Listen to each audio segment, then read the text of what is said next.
자, 오늘은 지난주 말씀에 이어서 시험의 때를 면한 필라델피아 교회의 모습을 상고해 보면서 우리가 본받아야 할 그런 귀한 점을 배우고자 합니다.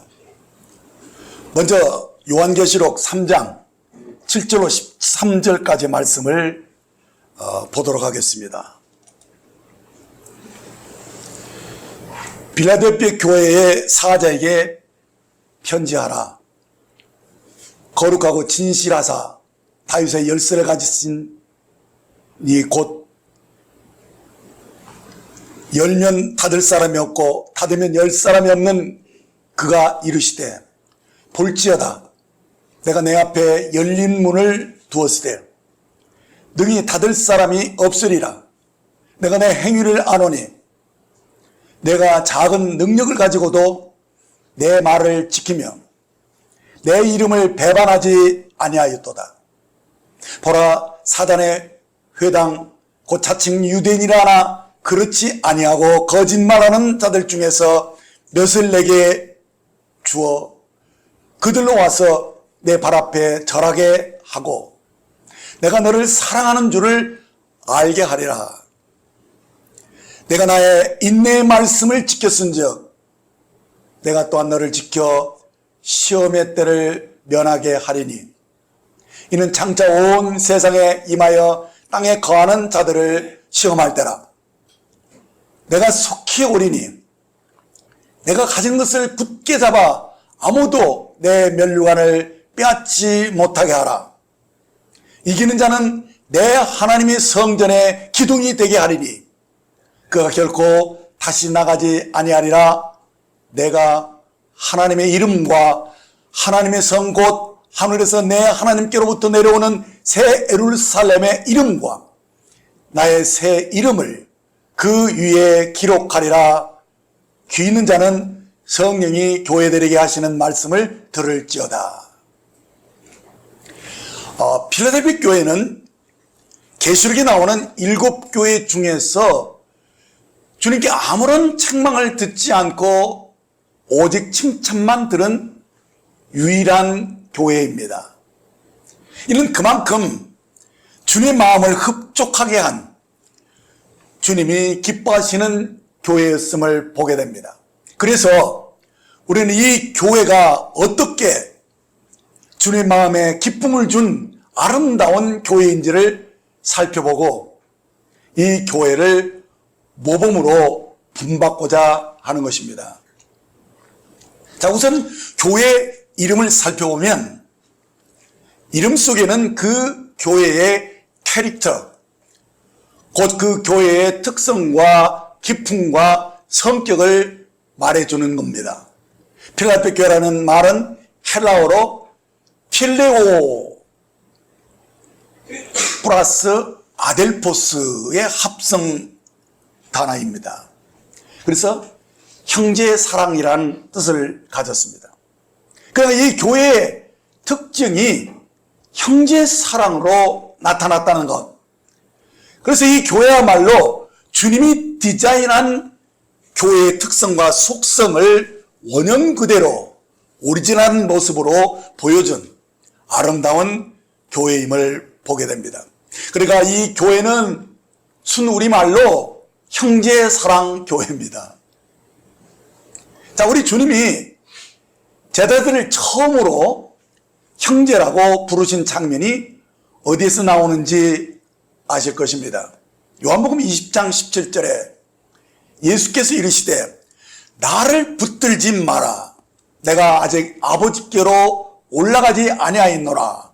너는 내 형제들에게 가서 이르되 내가 내 아버지 곧 너희 아버지 내 하나님 곧 너희 하나님께로 올라간다 하라 하신 이 말씀 속에서 주님은 형제라는 말을 처음으로 말씀하셨습니다. 그렇습니다. 주님은 부활하신 직후에 막달라 마리아에게 이 말씀을 하신 것입니다. 너는 내 형제들에게 가서 이르되 내가 내 아버지 곧 너희 아버지 내 하나님 곧 너의 하나님께로 올라간다 하라라고 말씀하신 것입니다. 자, 이 말씀에서 언급하고자 하신 말씀이 무엇입니까? 바로 주님이 죽은 자 가운데서 부활하심으로 인하여서 지금 믿는 우리들의 신분이 변화가 일어났다는 것을 알리려고 했던 것입니다. 그래서 믿는 우리가 그리스도와 똑같은 생명을 받음으로 인해 우리가 하나님의 자녀가 됨으로써 이제 우리가 주 예수 그리스도와 한 생명을 가진 형제지간이 된 것을 우리에게 보여줍니다. 그래서 주님이 아버지라고 부르시는 하나님을 우리도 아버지라고 부를 수 있게 되고 한 가족이 되었음을 알려주셨던 것입니다. 이것은 너무도 놀랍고 큰 기쁨의 소식이었습니다. 자, 이렇게 그리스도 안에서 우리가 서로 형제라고 부르게 된 것에는 엄청난 의미가 포함된 것입니다. 우리가 예수님이 부활하심을 믿음으로 곧 우리의 안에 생명 주시는 영이 우리에게 오셨다는 사실입니다. 그래서 우리에게 엄청난 변화가 일어나는 것입니다. 이 변화는 우리가 영생을 얻음으로써 이제 이 생명이 우리에게 옴으로써 우리가 한 영으로 거듭나서 한 피바다 한 몸을 이룬 그리스도의 몸에 연합되어서 교회의 한 일원이 되어져서 이제 우리가 한솥밥을 먹는 한 가족이 되었다는 사실을 보여줍니다. 자, 이렇게 우리는 이 연합의 비밀을 아는 자들로서 우리가 그리스도의 몸에 가입되었을 때 이미 우리가 그 몸의 일부가 된 다른 지체들과 한 몸을 이룬 공동 운명체가 되었다는 것을 알게 되는 것입니다. 그래서 우리가 서로 한 몸임을 알기 때문에 서로를 소중히 여기고 서로를 보호하고 양육하는 한 가족 관계가 되었다는 사실을 아는 것입니다. 사랑하는 여러분, 이 세상에서 한 몸이라고 말할 수 있는 것은 가족과 교회뿐입니다.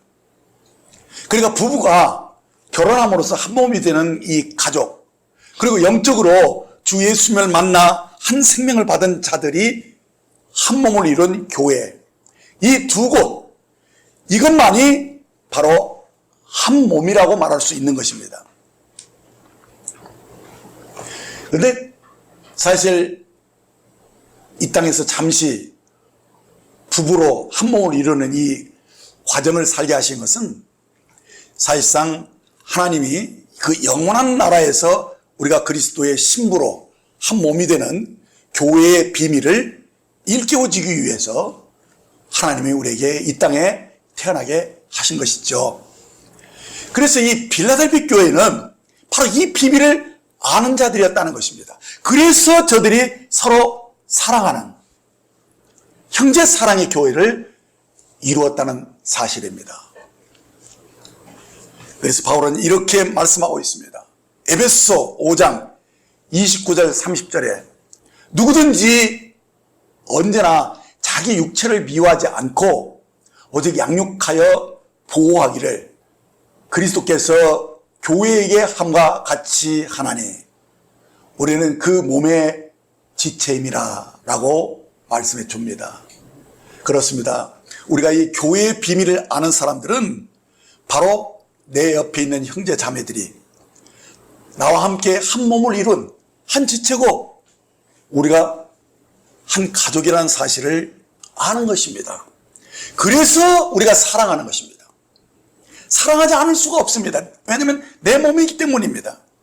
그렇습니다. 우리가 서로 그 몸의 지체임을 알기 때문에 서로 아끼고 돌보고 보호하는 것입니다. 이것을 너무나도 당연시 여길 수밖에 없는 것입니다.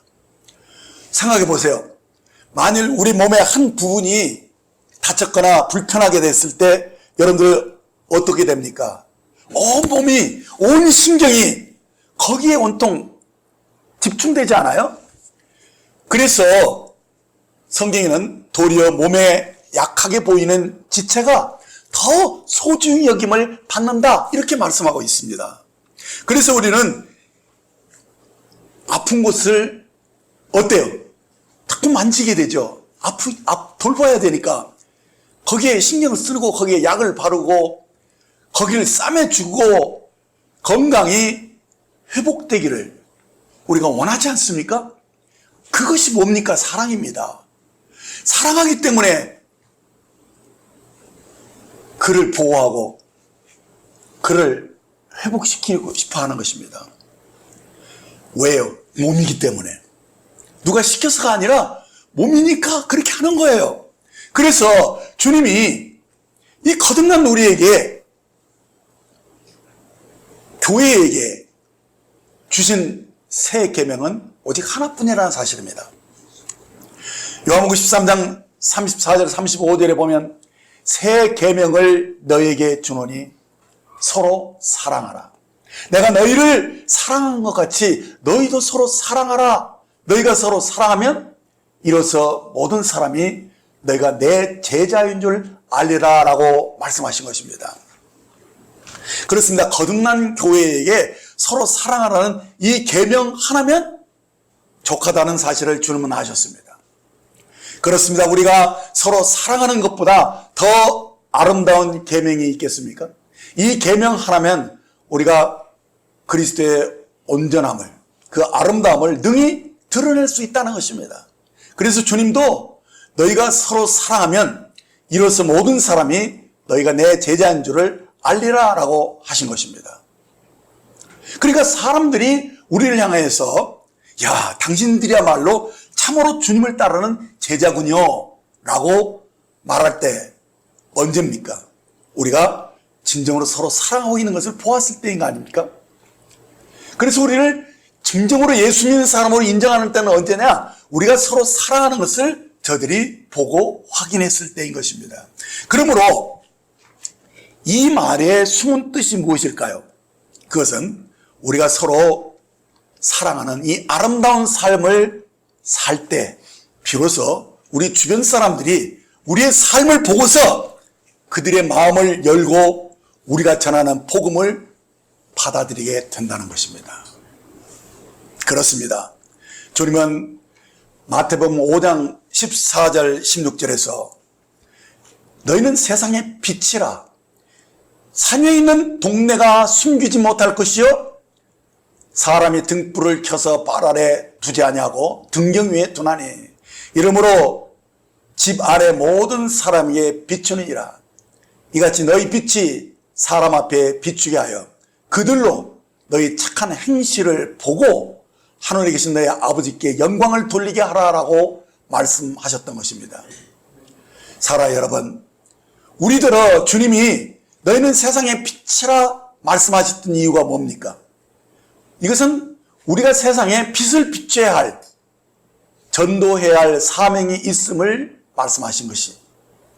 그런데요, 이 전도는 우리가 믿는 이 교리를 알도록 전해주는 그것만이 아니라 주님은 우리가 우리 주변의 사람들에게 먼저 등불이 되어서 빛을 비추기를 바라신다는 사실을 보여줍니다.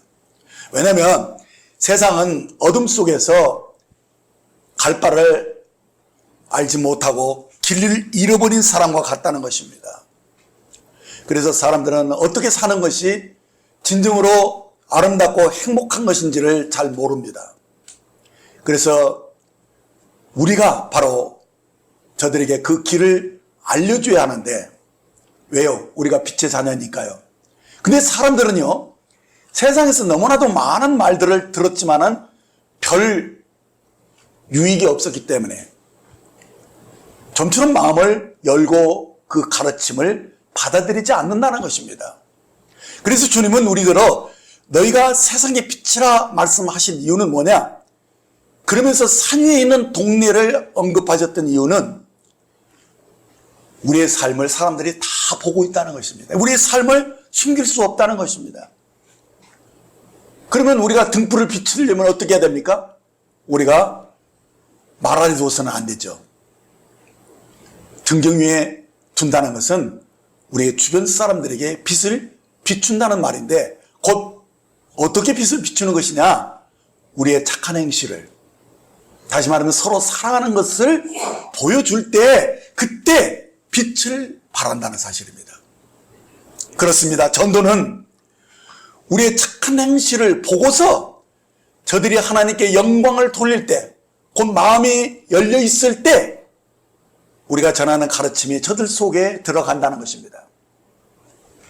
그래서 계시록 3장 8절 오늘 본문 말씀 중에 볼지어다 내가 내 앞에 열린 문을 두었으되 능히 닫을 사람이 없으리라. 내가 내 행위를 아노니 내가 작은 능력을 가지고도 내 말을 지키며 내 이름을 배반하지 아니하였도다라고 말씀하신 것입니다. 여기서 내가 내 앞에 열린 문을 두었다라고 말씀하신 의미가 무엇입니까? 이것은요, 이 교회의 문은 우리가 여는 게 아니고 주님이 열린 문을 두신다는 거예요. 그렇습니다. 빌라델피아 교회에 열린 문을 두신 것은 저들이 서로 사랑함으로써 이 주변 사람들의 마음이 저들에게 열려 있었다는 것입니다. 그래서 저들의 착한 행실을 보고 와, 저곳에 하나님 함께 하시는구나. 저들을 봐라. 저들이 서로 사랑한다. 세상에서 볼 수 없는 놀라운 광경을 주변 사람들이 보고 그 마음이 열려서 저들의 말을 듣고 싶어 한다는 사실입니다. 그것 때문에 바로 이 열린 문을 두시는 것은 우리가 하는 게 아니라 주님이 그렇게 하신다는 사실입니다. 그렇습니다. 시편 133편을 보면 보라 형제가 연합하여 동거함이 어찌 그리 선하고 아름다운지 머리에 있는 보배로운 기름이 수염 곧 아론의 수염에 흘러서 그의 옷깃까지 내림같고 헐몬의 이슬이 시온의 산들의 내림같도다. 거기서 여호와께서 복을 명하셨나니 곧 영생이로다 라는 이 시편의 노래를 보면 보세요. 얼마나 아름다운 시입니까? 형제들이 서로 사랑하는 그 아름답고 선한 모습을 지금 여기에 비유로 우리에게 보여주고 있습니다. 이 장면은요, 대제사장을 임명할 때 그 머리에 기름을 부으는 모습인 것입니다. 그러면 그 향기로운 기름이 머리로부터 이렇게 쭉 옷깃에 내려갈 때 그 향내가 그 방에 진동하는 것입니다. 그래서 이 대제사장이 임명할 때 이 향기름이 머리에서 수염을 타고 그 옷깃까지 내려오는 그 모습을 바로 어떻게 표현했느냐? 형제가 서로 사랑함으로 동거하는 모습으로 비유했다는 사실입니다. 그러니까 우리가 서로 사랑하는 모습 그 자체가 바로 성령의 은혜가 아니면 안 되는 것이고 그 향기가 우리가 서로 사랑할 때 바로 그 성령의 역사로 쭉 머리로부터 쭉 온 몸에 흘러내리는 것과 같다는 사실이고요. 또 하나는 뭐냐면은 바로 헐몬의 이슬이 온 시온의 산들에게 내림과 같다 하는 것은 이 이슬은 하나님의 은혜를 상징하는 것입니다. 그래서 이 헐몬의 이슬이라는 것은 이스라엘에서 헐몬산이 가장 높은 산인데 거기서부터 이렇게 지중해 그 바람이 습기를 먹은 바람이 이 헐몬산에 와서 막 부딪히면 거기에 그게 막 이슬이 이렇게 맺혀집니다. 그러면 그 이슬이 모든 그 나무들과 풀들에게 막 이렇게 생명을 공급해 주면서 그리고 그것이 쭉 차려서 심해를 이루고 온 시온의 산들에게 내리는 것처럼 이렇게 우리가 서로 사랑하고 서로를 돌보는 그 아름다운 그것이 성령님의 역사가 아니면 아니 되는 것이고 하나님의 은혜가 역사했기 때문에 그렇다는 거예요. 그래 그것을 통해서 사람들이 하나님을 발견하고 하나님의 임재 속에서 그 영광을 보고 거기서 이 이슬, 이 은혜를 공급받고 생명이 자라나는 이 아름다운 장면들을 우리에게 보여줬다는 것입니다. 바로 빌라델피아 교회가 그렇게 영광스러운 모습이 드러난 것은 바로 서로 사랑함으로써 그것이 바로 교회가 그리스도의 머리를 통해서 그 온몸이 서로 성령으로 하나 되어 있는 그런 온전한 그런 그 영광을 저들이 알기 때문에 이 교회의 비밀을 아는 자들은 서로 사랑하게 되어 있다는 것입니다. 그렇습니다. 우리가 서로 사랑함으로 교회의 기름 부음과 은혜의 공급이 넘쳐나게 되는 것입니다. 그리고 거기에서 하나님이 복을 명하셨다고 그랬는데 이 복은 무엇이냐? 영생이다라고 말씀해 준 것을 봅니다. 여러분, 영생이 무엇입니까? 요한복음 17장 3절에 보면 영생은 곧 유일하신 참 하나님과 그의 보내신 자 예수 그리스도를 아는 것이라고 말씀해 주고 있습니다. 여기서 안다는 것은 부부가 서로 한 몸이 되었을 때 서로를 아는 알을 가리키는 것입니다. 그러므로 영생은 이 조의 생명, 곧 하나님의 영원한 생명이 우리에게 부어짐으로써 이제 우리가 하나님을 알고 하나님이 우리를 안다는 거예요. 하나님과 이 사귐 속에 들어갔다는 사실을 우리에게 인식해 주는 건데 그것이 바로 영생이라는 것입니다. 우리가 서로 사랑하는 것으로 이 영생이 우리가 서로 사귐이 있고 서로 사랑하는 것으로 나타나지면서 이 생명이 그렇게 표현된다는 것입니다. 그래서 주님은 필라델피아 교회를 향해서 내가 내 행위를 아노니 내가 작은 능력을 가지고도 내 말을 지키며 내 이름을 배반하지 아니하였도다라고 말씀하셨던 것입니다. 그렇습니다. 우리가 어떻게 살고 있는지를 주님이 다 아시고 또 이것이 우리의 주변 사람들에게도 알려질 때 바로 그때 주님이 교회에 열린 문을 두신다는 것입니다. 자, 그렇다면 어떻게 이것을 우리가 인식할 수 있는 것입니까? 사랑에는 거짓이 없다는 것입니다. 그래서 진실은 언제나 우리의 말과 행실로 드러나기 마련입니다. 요한일서 3장 16절로 19절을 보시면 그가 우리를 위하여 목숨을 버리셨으니 우리가 이로써 사랑을 알고 우리도 형제들을 위하여 목숨을 버리는 것이 마땅하니라. 누가 이 세상에 재물을 가지고 형제의 궁핍함을 보고도 도와줄 마음을 닫으면 하나님의 사랑이 어찌 그 속에 거하겠느냐? 자녀들아, 우리가 말과 혀로만 사랑하지 말고 행함과 진실함으로 하자. 이로써 우리가 진리에 속한 줄을 알고 또 우리의 마음을 주 앞에서 굳세게 하리니라고 말씀해 줍니다. 그렇습니다. 주님으로부터 받은 이 사랑이 어떠한 사랑인지를 아는 자라면 형제를 위해서 목숨을 버리는 것을 합당하게 생각한다는 것입니다. 자, 그런데 형제의 궁핍함을 보고도 자신이 손해보는 것처럼 생각하고 인색한 마음을 가진다면 이 사람이 어찌 그 마음에 하나님의 사랑이 있겠느냐라고 도전적인 말씀을 하십니다. 우리가 진정으로 하나님의 사랑을 받은 거듭난 자라면 말로만 사랑한다라고 하지 말고 이제 행함과 진실함을 드러내 줄 수 있다는 것입니다. 이렇게 진실함, 그 행함으로써 그 사랑을 행함으로써 이 진실함을 드러낼 때 우리가 진리에 속한 줄을 자신도 확신할 수 있는 것입니다. 아, 내 안에 하나님의 사랑이 있기 때문에 이 일들이 가능한 것이구나 라고 하면서 자기 믿음에 대해서도 확증할 수 있다는 거예요. 그래서 담대함이 생기는 거예요. 그래서 더더욱 주를 위해서 복음을 위해서 살 수 있는 마음을 가질 수 있다는 것입니다. 사랑하는 여러분, 전도는 잃어버린 영혼을 주님께로 돌아오게 하는 것이지 않습니까? 그래서 잃어버린 영혼이 주님께로 돌아오게 되려면 전도를 받는 사람의 마음이 먼저 열려야 한다는 것입니다. 그래야만 우리가 전하는 이 복음, 이 진리를 받아들일 수 있는 것이죠. 그러니까 우리의 착한 행실을 보고서 우리가 서로 사랑하는 것을 저들이 알게 되면서 마음이 열린다는 거예요. 이렇게 마음이 열린 상태가 돼야지만이 바로 하나님의 말씀의 씨가 저들 속에 떨어지게 되는 것이죠.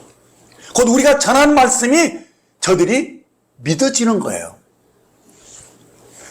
그러면서 그들도 거듭나고 우리들과 한 가지로 우리가 함께 모이기를 원하는, 우리가 함께 서로 사랑하는 곳에 들어오고 싶은 그런 소원들을 성령님이 일으키시는 거예요. 그래서 우리의 착한 행실을 보고서 그 진실함이 믿어지기 때문에 우리가 하는 말도 믿어진다는 거예요. 바로 이것이 바로 열린 문이라는 사실입니다. 그러므로 우리가 믿음이 있다고 하면서 행함이 없다면 그럼 어찌 되겠습니까? 야고보서 2장 14절 17절을 보시면 내 형제들아 만일 사람이 믿음이 있노라 하고 행함이 없으면 무슨 유익이 있으리요? 그 믿음이 능히 자기를 구원하겠느냐? 만일 형제나 자매가 헐벗고 일용할 양식이 없는데 너희 중에 누구든지 그에게 이르되 평안히 가라 덥게 하라 배부르게 하라 하며 그 몸에 쓸 것을 주지 아니하면 무슨 유익이 있으리요? 이와 같이 행함이 없는 믿음은 그 자체가 죽은 것이다 라고 말씀합니다. 그래서 사도 바울은 고린도서 4장 20절에서 하나님의 나라는 말에 있지 아니하고 오직 능력에 있습니다 라고 말씀을 하셨습니다. 그리고 주님도 오늘 본문 말씀에서 내가 내 행위를 아노니 내가 작은 능력을 가지고도 내 말을 지키며 내 이름을 배반하지 아니하였도다 라고 바로 우리 믿는 바를 말만이 아니라 행할 때 정말 우리의 삶이 선한 행실로 드러날 때 그럴 때 주님은 내 말을 지키고 너희가 내 이름을 배반하지 않았다 이렇게 말씀하신다는 것입니다. 그래서 10절에도 뭐라고 말씀했습니까? 내가 나의 인내의 말씀을 지켰은즉 내가 또한 너를 지키어 시험의 때를 면하게 하리니 이는 장차 온 세상에 임하여 땅에 가는 자들을 시험할 때라 라고 말씀하신 것입니다. 그렇습니다. 이 시험의 때를 면하게 하리니 라고 약조했던 것은 이것은 은혜로 거저되는 게 아닙니다. 이것은 철저히 우리가 믿음으로 행한 것, 그 대가로 상급을 받고 있다는 사실입니다. 그러니까 우리가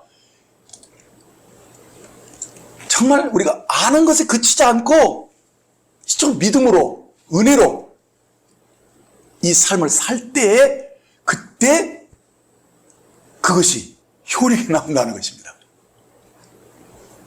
그래서 내가 나의 인내의 말씀을 지켰은즉 내가 또한 너를 지켜 시험의 때를 면케하리니 라고 분명 이 시험의 때를 면케한다는 이 조건은 인내의 말씀을 지켰기 때문에 주어진 상급이라는 것입니다.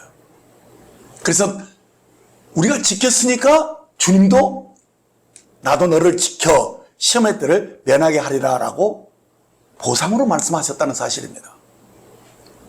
자, 그런데요, 아이러니하게도 믿음으로 행하는 것은 우리의 능력으로 하는 것이 아니라는 사실입니다. 우리가 행함이 있는 믿음을 가져라 이렇게 할 때 자칫하면 우리의 애씀, 우리가 결심하고 막 이렇게 함으로써 우리가 그렇게 되어질 수 있는 줄로 잘못하면 거기에 또 걸려 넘어집니다. 그런데 이것이 우리의 능력이 아니라는 것입니다. 왜 이런 말을 하느냐? 본문 8절에 내가 내 행위를 아노니 내가 적은 능력을 가지고서도 내 말을 지키며 내 이름을 배반하지 아니했도다라는 이 말씀을 보면 이 필라델피아 교회는 자신의 능력으로 이렇게 주님 말씀을 지킨 것이 아니고 주님의 이름을 배반하는 것이 아니라는 겁니다. 자신의 능력이 아니라 구원받을 때 우리 모든 사람들이 받는 것이 있습니다. 뭐죠? 영생이죠? 영생은 선물로 받았죠, 분명히. 그렇죠? 근데 이 선물 안에 바로 하나님의 의를 행할 수 있는 능력이 주어졌다는 사실입니다. 그러니까 결국 우리의 행함은 믿음입니다. 믿음을 가지고 내 안에 내가 받은 이 생명은 주님 말씀을 지킬 수 있고 주님의 의를 드러낼 수 있는 생명이라는 사실을 믿을 때만 이것이 가능하다는 거예요. 그래서 이 빌라델피아 교회는 자신의 능력으로 이것을 지킨 게 아니에요. 그가 주님의 생명을 인식했고 또 몸된 교회가 이 지체들이 다 내 뼈요 살이라 이 사실을 인식하고 알았기 때문에 당연하게 그것을 여겼다는 거예요. 우리가 서로 사랑하는 것은 바로 능력입니다. 근데 그 능력은 믿음입니다. 그렇죠? 그래서 11절에 뭐라고 그랬습니까? 내가 속히 오리니 내가 가진 것을 굳게 잡아 아무도 내 면류관을 빼앗지 못하게 하라 하신 이 말씀을 보면 여기서 면류관은 천년왕국시 주님과 함께 왕노릇하는 그 상급을 가리키는 것인데요. 그러니까 이 상급이 어떻게 주어진 것이냐? 저들이 노력으로 주어진 것이냐? 아니라는 것입니다. 저들은 이미 가진 것을 굳게 지킴으로써 이 면류관을 빼앗기지 않기를 바랬던 겁니다. 그러니까 이미 그 능력이 주어졌고 그 상급이 이미 약속되어져 있는 거예요. 그러니까 그들이 구원받을 때 이 받았던 이 선물, 조의 생명, 이 생명 안에 모든 능력이 있다는 사실을 인식을 하고 그들이 믿음으로 이 능력을 사용했다는 사실이에요. 그러니까 이미 가진 것을 그가 지키기만 했는데 그것을 인식하고 이렇게 하기만 했는데 그것이 바로 면류관을 빼앗기지 않는 비결이었다는 것입니다. 그러니까 이 비밀을 생명, 그 능력, 이 비밀을 아는 사람, 곧 주님의 연합의 능력을 아는 사람들만이 이 믿음의 비밀을 가지고 이 능력을 나타낼 수 있다는 것입니다. 그러니까 빌라델피아 교회는 자기 능력으로 한 게 아니에요. 믿음의 비밀을 가졌기 때문에. 그래서 이 면류관을 그는 쟁취한 것이 아니라 지킨 거예요. 이미 우리가 구원받을 때 받은 그 능력을, 그 믿음을 계속 유지하기만 했는데 이런 놀라운 결과가 나왔다는 거예요. 그래, 구원받을 때 우리가 생명으로 받은 이 능력, 이것을 우리들이 잊지 않고 인식하며 사는 것입니다. 그래서 우리는 생명으로 왕노릇하는 자라는 거, 이 사실을 여러분들이 인식하며 살아야 됩니다. 그래서 로마서 5장 17절을 보시면 한 사람의 범죄로 말미암아 사망이 그 한 사람을 통하여 왕노릇하였은즉 더욱 은혜와 의의 선물을 넘치게 받는 자들은 한 분 예수 그리스도를 통하여 생명 안에서 왕노릇하리라고 말씀해 주고 있는 것입니다. 그렇습니다. 우리는 은혜로 구원을 받을 때 무엇을 함께 받았다고요? 의의 선물을 넘치게 받았다라고 말씀하고 있습니다. 구원만 받은 게 아니에요. 의의 선물을 넘치게 받았다는 거예요. 이 말은 우리가 은혜로 의롭다함을 받은 자들에게 이제 생명 안에서 왕노릇하는 그런 권세도 주셨다는 사실입니다. 그래서 우리는 은혜로 죄를 이기는 거예요. 네. 죄가 있는 곳에 은혜가 넘치는 거 아닙니까? 그래서 그 넘치는 은혜로 우리는 죄도 이기고 승리하는 삶을 누릴 수 있는 거예요. 그래서 생명으로 왕노릇하는 이 비밀을 아는, 믿음은 비밀이에요. 사실은 모든 자에게 가는 게 아니에요. 그래서 이 생명으로 왕노릇하는 이 은혜, 의의 선물을 넘치게 받았다는 사실을 인식하면서 살 때 빌라델피아 교회의 삶이 가능하게 되는 것입니다. 내 말을 지켰고 내 이름을 배반하지 않았다. 인내 말씀을 지켰은즉 나도 너를 지켜 이 시험의 때를 명쾌하리라 하는 이 말씀이 다 연결되는 것입니다. 그러니까 이 말의 의미는 내가 그리스도 안에 있고 그리스도가 내 안에 생명으로 계시기 때문에 내가 이 생명을 인식하고 사는 한 아무리 어려운 일이 있어도 우리는 능히 이 환난을 이기고 또 이 생명의 능력으로 우리는 이 모든 것을 극복할 것이다 라는 사실을 알았기 때문에 빌라델피아 교회의 삶은 아름다웠습니다. 그래서 우리가 주님과 한 영이 되고 한 연합이 되어서 내 안에 주님이 계신다는 것, 이 생명을 인식하고 사는 이 삶이 바로 우리의 능력의 비결인 것을 깨달으셔야 됩니다. 그래서 주님이 이렇게 말씀하셨습니다. 요한복음 14장 11절 12절에서 내가 아버지 안에 거하고 아버지께서 내 안에 계심을 믿으라. 그렇지 못하겠거든 행하는 그 일로 말미암아 나를 믿어라. 내가 진실로 너에게 이르노니 나를 믿는 자는 내가 하는 일을 그도 할 것이요 또한 그보다 큰 일도 하리니 이는 내가 아버지께로 감이니라. 이렇게 말씀하셨습니다. 여기서 아버지께로 간다는 말을 왜 하셨습니까? 이것은 다른 보혜사이신 성령님이 우리에게 보내질 것을 암시한 말씀입니다. 그러니까 주님이 죽으시고 부활하심으로써 그가 생명 주는 영으로 우리에게 오심으로써 우리가 생명으로 거듭났지 않습니까? 바로 그 생명을 가졌다는 사실을 인식하는 사람들이 바로 성령이 나와 함께 하시기 때문에 주님이 하신 일을 나도 할 수 있다. 그리고 이보다 더 큰 일도 할 수 있다는 사실을 인식하고 믿기 때문에 작은 능력을 가지고도 주님의 말씀을 지킬 수 있고 주님의 이름을 배반치 않는 그런 끝까지 견디면서 주님의 아름다움을 드러낼 수 있는 그런 빌라델피아 교회의 그 형제 사랑의 교회의 모습을 나타낼 수 있었다는 것입니다. 그래서 주님이 하신 일은 우리도 할 수 있다라는 이 믿음을 우리들이 가질 수 있는 것이죠. 저는 이 능력의 삶이 바로 빌라델피아 교회의 삶이라고 봅니다. 그래서 빌라델피아 교회는 작은 능력으로도 주의 말씀을 지키고 주님의 이변을 배반하지 아니했다라고 사실상 주님이 인정하신 거예요. 그래서 내가 나의 인내의 말씀을 지켰은즉 이게 주님이 인정하는 거거든요. 너 인내의 말 그 어려운데도 그 인내의 말씀을 지켰다. 그래서 나도 너를 지키겠다. 시험의 때를 면하게 할 텐데 이 시험은 장차 온 세상에 임하여 땅에 거하는 자들을 시험할 때 그 대환란, 이 어려움들을 너에게 면하게 해주겠다. 상급입니다. 사랑하는 여러분, 우리도 빌라델피아 교회가 가진 이 생명과 이 능력을 가졌다라고 믿습니다. 아멘. 네. 그렇기 때문에 우리도 빌라델피아 교회처럼 살 수 있다는 거예요.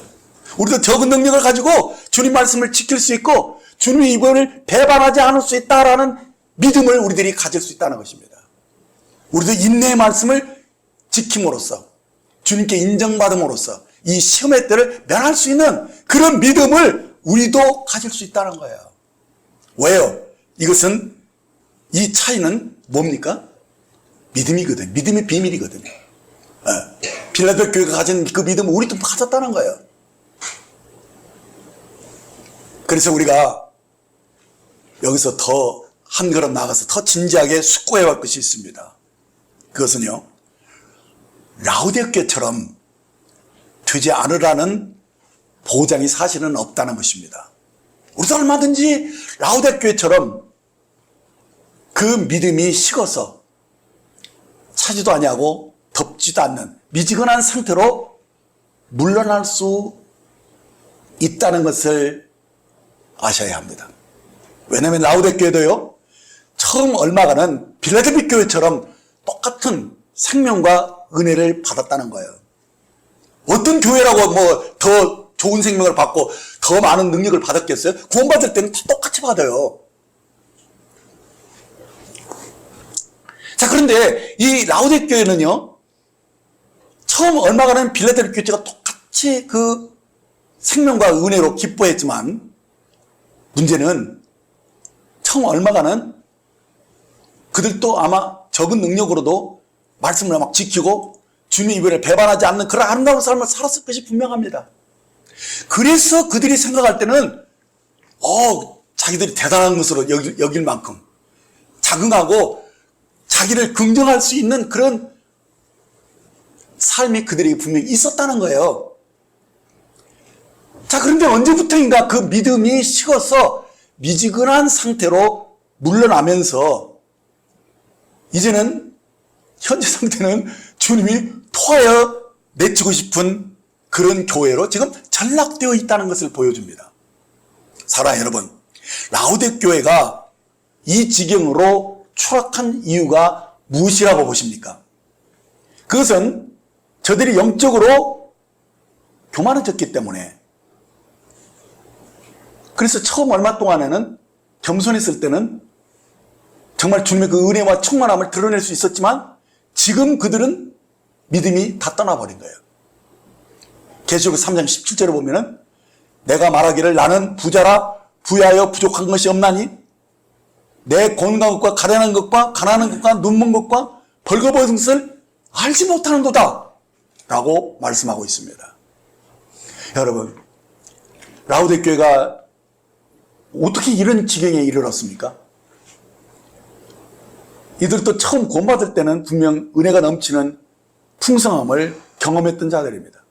초기에 주님의 은혜를 맛보지 않고서 어떻게 나는 부자라 부족함이 없다라고 말할 수 있겠습니까? 근데 문제는 이 부요함이 지속되지 못했다는 것입니다.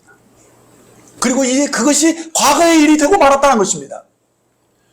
그런데 더더욱 안타까운 것은 그 믿음이 식어서 미지근한 상태가 되었는데도 불구하고 아직도 자신이 영적으로 침체한 상태에 들어갔다는 사실을 인식을 못하고 있는 거예요. 무섭죠, 이게 무서운 거거든요. 그래서 나는 부자라 부야에 부족한 것이 없다 이렇게 생각하고 있는 거예요. 그러나 저들이 실제는 가난한 자였습니다. 눈먼 자였습니다. 벌거벗은 자였다는 것입니다. 그래서 주님은 19절에서 무릇 내가 사랑하는 자를 책망하여 징계하노니 그러므로 내가 열심을 내라 회개하라 라고 말씀하신 것을 봅니다. 자, 이 말씀은 이들이 처음 구원받았을 때의 그 충만한 은혜의 열심을 되찾으라 라고 권하시는 것입니다. 그래서 저들이 처음 사랑의 열정을 되찾기 위해서 뭐라 말씀하셨느냐? 회개하라 말씀하신 거예요. 회개하라는 것은 돌아오라는 겁니다. 우리 중 혹시 자신의 영적 상태가 이 라우데 교회처럼 뒤로 후퇴한 사람이라는 사실을 여러분들이 안다면 이제 처음 사랑의 열성을 회복해야 한다는 것입니다. 처음 구원받았을 때 그 순전함으로 돌아오기를 주님이 원하시는 것입니다. 그래서 주님 20절에 그들이 처음 열심을 회복할 수 있는 구체적인 방안을 제시해 주고 있습니다. 뭡니까? 볼지어다 내가 문 밖에 서서 두드리노니 누구든지 내 음성을 듣고 문을 열면 내가 그에게로 들어가 그와 더불어 먹고 그는 나와 더불어 먹으리라 하신 이 말씀을 주위에서 보시면 라우데 교회의 결정적인 이 실패의 원인이 무엇인지를 우리가 발견하게 됩니다. 그것은 주인이신 주님이 우리 안에 이 보좌 안에 계셔야 되는데 지금 주님의 모습이 어디 있습니까? 주님이 지금 문 밖에 서 계신다는 것입니다. 이 말은 저들이 처음 주님을 주인으로 영접해 드리고 구원받았을 때는 주님이 주인이었어요. 그래서 주님의 음성을 듣고 주님과 더불어서 함께 먹고 마시면서 주님이 하라는 대로 했다는 거예요. 근데 언제부터인가 주님이 문 밖에 계셔버리는 거예요. 그러면서 그 믿음이 식어지고 결국 어떻게 됩니까? 그는 가난하고 눈멀고 벌거벗은 그런 가련한 상태가 되고 말았다는 거예요. 이게 무슨 말입니까? 이것은 생명으로 오신 주님과 함께 사는 법을 제대로 배우지 못했거나 아니면 그것을 소홀히 했다는 거예요. 곧 주님과 함께 멍에를 메고 주님이 이끄시는 대로 생명과 성령의 법으로 사는 법을 배웠어야 하는 것인데 라우데 교회가 바로 이 삶을 제대로 배우지 못하고 이 믿음이 실제가 되지 못한 겁니다. 그리고 어떤 현상이 일어났느냐? 이전 상태로 돌아가 버린 거예요. 이전 상태로 돌아갔다는 것은 뭐냐? 주님이 없이 누가 주인이 됐어요? 나 자신, 곧 혼이 주인이 되어서 혼의 특징이 뭐예요? 어떻게 살까? 선과 악을 분별하면서 이렇게 해야 되겠다 저렇게 해야 돼. 결국 내가 분별하고 내가 생각하고 내가 결정하는 그 삶을 가리키는 거예요. 그러니까 다시금 자신이 주인이 돼버린 거예요. 자기 분별 자기 판단을 가지고 주님 그렇게 살기 때문에 주님이 처음에는 깜짝 놀라가지고 멍멍했다가 이제는 자기 들여다보다 하니까 주님이 슬며시 밖에 나가버리신 거예요. 그런 상태가 된 거예요. 그러니까 내가 옳다고 생각하는 그 육신의 생각, 이 육신의 생각대로 사는 사람은 사실은 옛사람의 모습으로 돌아가 버린 거예요. 그 구원받지 않은 사람과 똑같이 산다는 거예요. 그러니까 겉으로는 구원받은 하나님의 자녀이지만 그 삶은 불신자들과 다를 것이 없다는 것입니다. 그래서 한때는 부족한 것이 없었던 하나님의 자녀였지만 지금은 주님과 상관없는, 그래서 자기 마음대로 사는, 자기 생각으로 이렇게 저렇게 살기 때문에 가난해져 버린 거예요. 눈 멀고 벌거벗은 것이 된 거예요. 왜요? 육신의 생각대로 살았기 때문에. 왜요? 육신은 사망이니까요. 그렇죠? 그래서 결국은 실패하고 그가 심지어는 믿음을 잃어버린 적차도 모르는 상태로 감각 없는 사람으로 전락하고 말았다는 것입니다. 그래서 지금 여기서 주님이 뭘 회개하라는 것인지 아시겠습니까? 그렇죠? 이 빌라델 교회가 정말 이전의 열심으로 돌아서고 그렇게 회개하기 위해서는 뭐가 필요합니까? 바로 내가 아니라 주님이라는 사실을, 곧 자기를 부인하고 자기가 이 옛사람이 주님과 함께 죽었다는 사실을 인정하고 이제 주님이 바로 주인이시고 주님이 바로 나의 생명이고 나의 왕이라는 사실을 인정함으로써 이제 주님과의 관계를 회복해야 한다는 것입니다. 처음 사랑으로 돌아가는 것입니다. 그리고 주님과의 친밀한 교제가 회복되어져야지만이 이가 다시 라우디게 교회가 빌라델피아 교회가 될 수 있다는 사실입니다. 그렇습니다. 주님이 바라시는 것은 주님을 다시 영접해서 문을 두드릴 때 그 음성을 듣고 회개하고 주님 제가 잘못했습니다 하고 그 마음을 열고 주님을 다시 왕으로 주인으로 영접해서 함께 더불어서 먹고 더불어서 함께 사는 이 삶을 회복하라는 얘기입니다. 여러분, 유대인들이 함께 식사한다는 것은 한 가족이 아니면 그렇게 하지 않습니다. 이 친밀한 연합의 삶을 회복할 것을 말씀하신 것입니다. 그것은 곧 우리가 한 가족이고 한 생명을 가졌다는 사실을 인식하는 것입니다. 더 이상 이제는 독자적으로 살지 않고 자기 생각과 판단으로 살지 않고 언제든지 주님께 묻고 주님께 보여주신 것을 따라서 성령의 인도하심을 따라서 산다는 것입니다. 이것이 바로 이 친밀한 관계 속에 들어갔을 때, 이것이 회복됐을 때만 가능한 것입니다. 여러분, 친밀해지면요, 저 사소한 것도 정말 시시콜콜한 것 다 얘기를 해요. 네. 그래서 서로 다 알아요. 주님이 나를 알고 나도 주님을 알아요.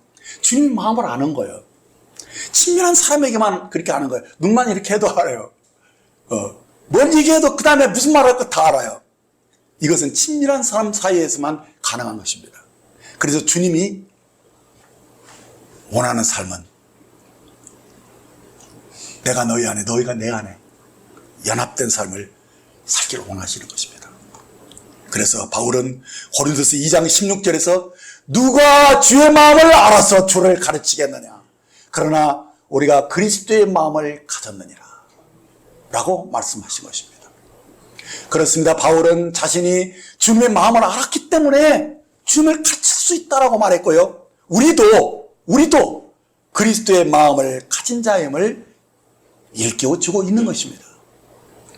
저는 지난주에 온 세상에 임하는 큰 환란이 있기 전에 먼저 재난의 시기가 닥치게 될 것을 말씀드렸었는데, 이는 마태복음 24장 7절 8절에 민족이 민족을, 나라가 나라를 대적하여 일어나겠고 곳곳에 기근과 지진이 있으리니 이 모든 것은 재난의 시작이라고 말씀한 것입니다. 저는 이미 재난이 시작됐다고 봅니다. 곳곳에 기후재앙들이 엄청나게 일어나잖아요. 한 번 태풍 부름이 예전에 상상도 못하는 태풍, 그 홍수들이 얼마나 어마어마한지 압니다. 지금 중국에 그랬죠. 일본에 얼마 전에 그랬죠. 이제 막 지진도 엄청난 지진이 났거든요. 아마 내년에는 모든 학자들이 막 이렇게 보고 또 예언하는 사람들이 내년도 7월 달쯤에 엄청난 대지진이 있을 것을 얘기합니다. 일본이 거의 다 막 쑥대밭이 되는, 그렇게 해서 막 일본 사람들이 막 재난을 당해가지고 살 수가 없어서 막 한국으로 막 건너오는 그런 희한한 일들이 일어날 거라고 말들 하고 있습니다. 예.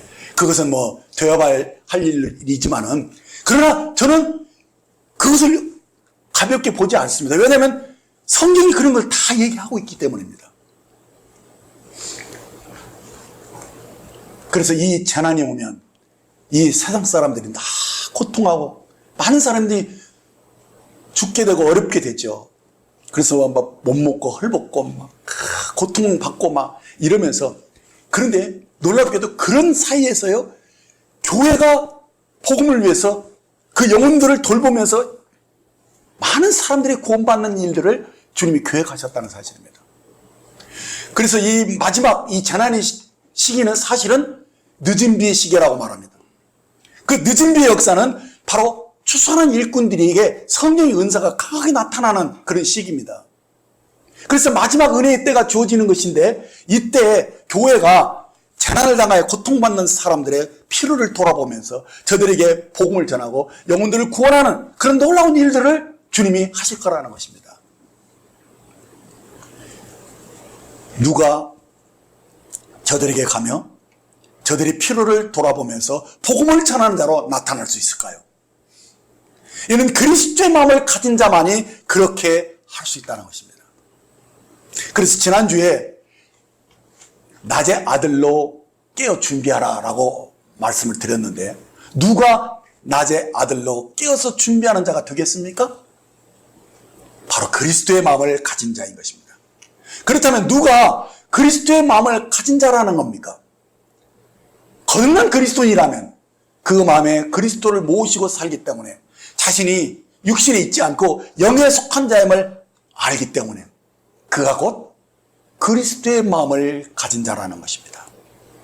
로마서 8장 9절에 보면 만일 너희 속에 하나님의 영이 거하시면 너희가 육신이 있지 아니하고 영에 있나니 누구든지 그리스도의 영이 없으면 그리스도의 사람이 아니니라 라고 했고, 이어지는 13절 14절에 너희가 육신대로 살면 반드시 죽을 것이로되 영으로서 몸의 행실을 죽이면 살리니 무릇 하나님의 영으로 인도함을 받는 사람은 곧 하나님의 아들이라고 말씀하고 있습니다. 자, 그렇다면 누구든 예수를 구주로 영접한 분들이라면, 그 안에 하나님의 영이 있는 사람이라면 그 사람은 바로 그리스도의 마음을 가진 사람입니다. 자신을 육신에 있지 않고 영으로 있다, 나는 영의 사람이다 라고 인식을 하면 그 사람이 바로 그리스도의 마음을 가진 사람이라는 것입니다. 그럼 그리스도의 마음을 가진 사람들은요, 주님이 뭘 원하는지를 아는 거예요.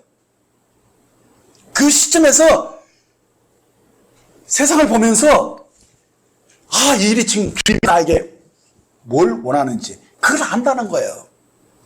그래서 인도함을 받기 때문에 그 일에 동참하는 것이죠. 그런데요, 그 일을 시키기 위해서 주님은 어떻게 합니까? 그 일을 감당할 수 있는 힘을 주고자 하신다는 사실이에요. 이것도 믿음으로 가능한 거예요. 여러분들이 정말 이런 재난받아서 고통받는 세상 사람들을 향해서 정말 주님의 마음으로 일하고자 한다면, 그런 소원을 가진다면 기도하셔야 됩니다. 주님, 저에게 재물을 주옵소서. 여러분들이 재물을 넣는 능력을 이미 주셨어요. 그것을 믿음으로 구하고 어디에 여러분들이 투자해서 어떻게 많은 이익을 가져서 여러분이 힘없이는 다른 사람을 도울 수가 없습니다. 여러분들이 정말 능력 있는 사람으로 이렇게 하나님이 되었을 때 그 일을 감당할 수 있게 하시는 거거든요. 그렇기 때문에 중요한 것은 우리가 성령의 음성을 듣는 것입니다.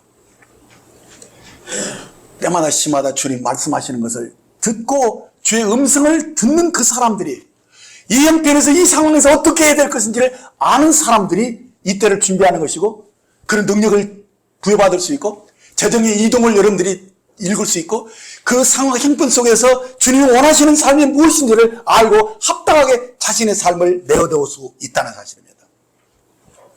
늘 깨어서 성령으로 사시는 분들, 이 상황 속에서 주님이 뭘 원하시는지 그리스도의 마음을 아는 사람, 바로 영의 생각으로 사는 사람들, 이 사람들을 통해서, 이 순종하는 사람들을 통해서 주님이 일들을 하실 것입니다. 그래서 그 상황 형편에 맞는 그런 삶을 살기 위해서 우리가 깨어 있어야 되고 성령님의 은혜를 힘입어야 됩니다. 그래서 나를 통해서 주님이 나타나시는 일이 여러분들이 삶이고 인격이 되어야 됩니다. 이것은 자연스럽게 되는 것입니다. 이런 선한 일을 해도 그것이 내가 무엇을 했다라는 생각이 들지 않습니다. 이 사람은 바로 내 안에 있는 주님이 그렇게 하셨다라고 믿기 때문에 그것을 자랑할 만한 어떤 일로 여기지 않습니다. 이 선한 일을 해도 다른 사람을 돕고 정말 죽어가는 사람들이 그 필요를 공급해도 그것이 내가 했다라고 생각하지 않는 것입니다. 성령의 열매니까요. 마태복음 25장 31절에서 40절 말씀을 보시면 인자가 자기 영광으로 모든 천사와 함께 올 때 자기 영광을 보좌에 앉으리니 모든 민족을 그 앞에 모으고, 지금 마지막 그 장면이죠.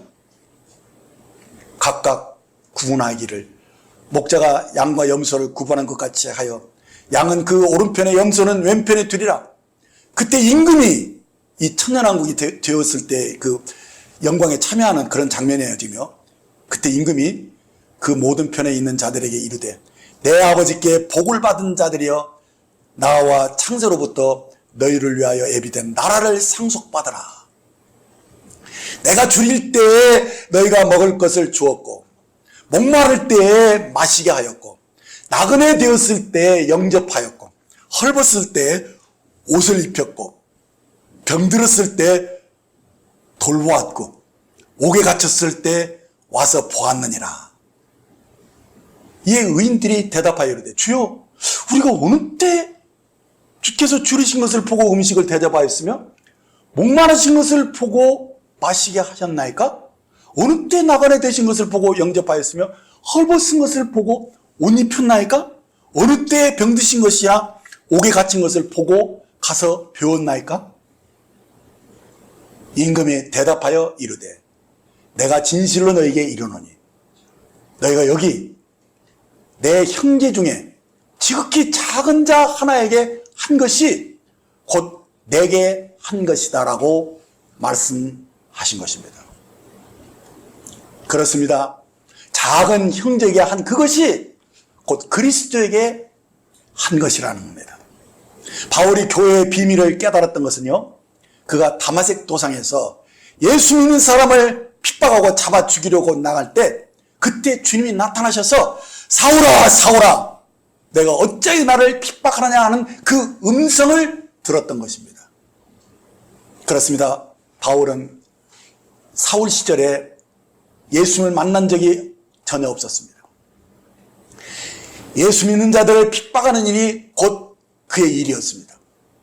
그래서 그 그리스도를 핍박한 적이 없는데 주님이 여기서 뭐라고 말씀합니까? 사울아 사울아 내가 어찌 나를 핍박하느냐. 여기서 바울은 깨달은 거예요. 예수 믿는 사람들이 바로 주님의 몸이구나. 주님이구나. 그래서 그 생애가 거기서 바뀌어버린 거예요. 거기서 바뀌어버린 거예요. 이제 오늘 말씀의 결론을 맺습니다. 우리가 그리스도의 마음을 가진 자들이라면 여기 내 형제 중에 지극히 작은 자에게 한 것이 곧 주님께 한 것이라는 것입니다. 내 주변에 구원받아야 할 사람들에게 한 그 착한 행위가 바로 주님께 한 것이라는 것입니다. 그러므로 이 마지막 때에 우리가 마땅히 실행해야 할 계명은 서로 사랑하는 것뿐입니다. 그래서 마지막으로 베드로전서 4장 7절로 11절 말씀을 함께 읽고 오늘 말씀을 마치겠습니다. 만물의 마지막이 가까이 왔으니 그러므로 너희는 정신을 차리고 근신하여 기도하라. 무엇보다도 뜨겁게 서로 사랑할지니 사랑은 허다한 죄를 덮느니라. 서로 대접하기를 원망 없이 하고 각각 은사를 받은 대로 하나님의 여러 가지 은혜를 받은 선한 청지기같이 서로 봉사하라. 만일 누가 말하려면 하나님의 말씀을 하는 것 같이 하고, 누가 봉사하려면 하나님이 공급하시는 힘으로 하는 것 같이 하라. 이는 범사에 예수 그리스도로 말미암아 하나님의 영광을 받으시게 하려 함이니 그에게 영광과 권능이 세세 무궁하도록 있느니라. 아멘. 기도하겠습니다. 하나님 아버지, 주님이 오실 날이 심히 가까이 왔음을 저희들이 인식하고 있습니다. 그러므로 저희가 낮에 아들로 깨어서 근신하며 기도하는 자가 되기를 원합니다. 이는 우리가 그리스도의 마음을 가지고 서로 뜨겁게 사랑하기를 원하시는 주님의 마음을 알았습니다. 특히 내 주변에 나를 지켜보고 있는 가까운 이웃들을 사랑하고 돌볼 수 있도록 저에게 힘주시기를 간구합니다. 이 사랑은 나를 부인하지 않고는 할 수 없는 일이기 때문에 늘 깨어서 육신으로 살지 않고 영으로 주님께 복종하며 성령이 충만하지 않고는 이 삶을 살 수가 없사오니 주님, 오늘 이 시간에 주의 은혜를 간구합니다. 아니, 우리 안에 이 생명에 이 놀라운 능력이 있음을 저희들이 믿습니다. 진정한 능력자가 저희들이 되게 하셨음을 저희들이 믿습니다. 주님, 주님의 마음을 품게 하셔서 저희로 주님의 사랑을 전달하는 자가 되게 하옵소서. 저들의 필요를 채워줄 수 있는 마음과 힘 있는 실력자들이 되게 하여 주옵소서. 진정으로 부유한 삶을 살기를 원합니다. 많이 가져서가 아니라 진정으로 한 영혼을 소중히 여김으로써 나의 삶을 나눠줄 수 있는 능력자가 되기를 원합니다. 이 능력은 오직 주의 생명으로 살 때만 가능한 생명임을 저희들이 믿습니다. 생명과 성령으로 살 때, 우리가 이 풍성한 은혜를 누리고 살 때, 이 삶을 우리가 나누고 서로 사랑하는 이 삶이 우리를 통해서 나타날 줄 믿사오니 주여, 저희들 속에 이 놀라운 은혜를 베푸시고 이제 바라옵기는 주님과의 친밀한 사귐이 회복되어져서 늘 주님의 음성 듣기를 원하고 또 주님과 동행하는 저들의 삶이 회복되게 하여 주옵소서. 주여, 우리로 하여금 주님 오실 때 선한 청지기로 사는 모습을 나타내 보일 수 있도록 힘주시고 오직 성령의 생명과 성령의 은혜로 우리의 삶을 다스리는 그런 경건한 삶의 소유자가 되게 하여 주옵소서. 감사합니다. 우리 주 예수님의 이름으로 기도했습니다. 아멘.